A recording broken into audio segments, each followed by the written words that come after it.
Hello. Hey, I wanted to talk to you folks about an experience that I had this morning.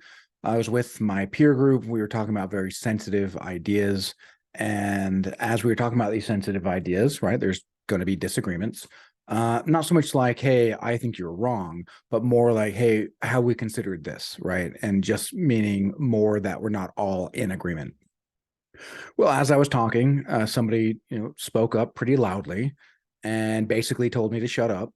And what's funny is that this person wanted me to shut up because they felt they weren't being heard, and I was invalidating their argument. I got a private message from somebody saying, "Hey, I didn't feel that way at all. That you're invalidating my argument," because this was a person who even brought this thing up to begin with, mainly.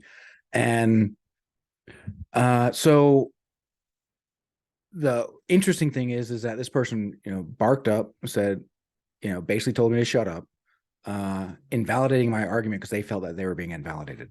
And so here's the thing is that the reason why it's so important for us to examine extreme emotions that we have is because we're controlled by them.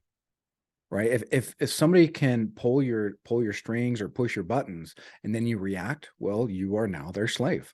Right. You are no longer in control of your actions.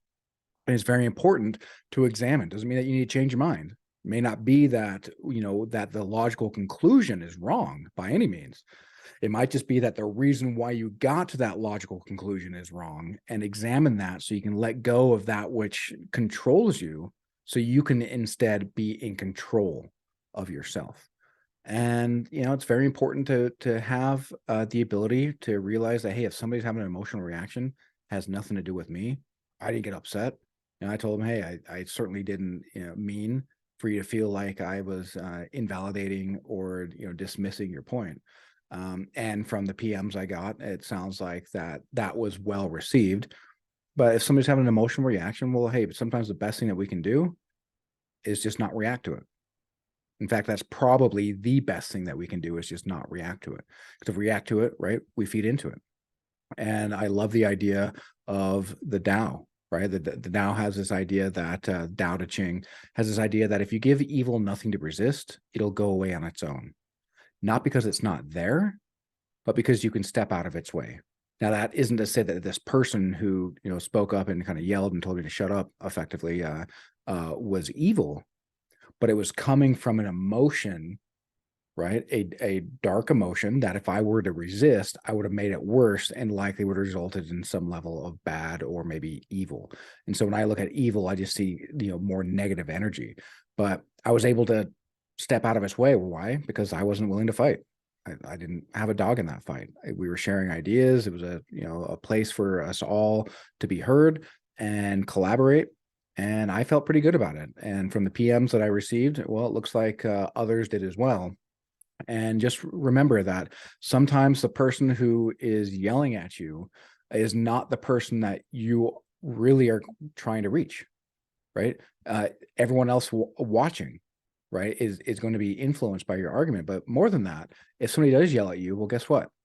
Well, they may well find themselves wondering, hey, why did I react that way? Nobody else reacted that way. Should I have reacted that way? And that's a wonderful thing that you can do for somebody is send them on a quest, a journey of self-discovery, not because you fought them and they're like, yeah, F that guy, but because you didn't fight them. And so the only thing they're left to do is examine the fight within themselves. And let this be, another kernel of wisdom for you. My blessings as a remote healer is that I can help heal people of their chronic pain, heal them of their anxiety. But I wouldn't be able to do that if I wasn't able to do it for myself first, right? How can I be a guide for somebody if I haven't gone down that path myself? And so I wanted to share with you some wisdom that I've picked up that I've been able to utilize and utilize in the moment even. And so rather than feeling attacked, hey, you know what? I'm very secure with who I am. And so I don't need to yell back. I don't need to be attacked. I don't need to fight, right? That's only going to lower my vibrations. And I encourage you to think of next time somebody tries to pick a fight with you, whether it be verbally or whatever, right? Figure out, hey, how can I step out of the way of this? Not how do I resist it? Because you resist what resists persists. What you resist, you're energizing it.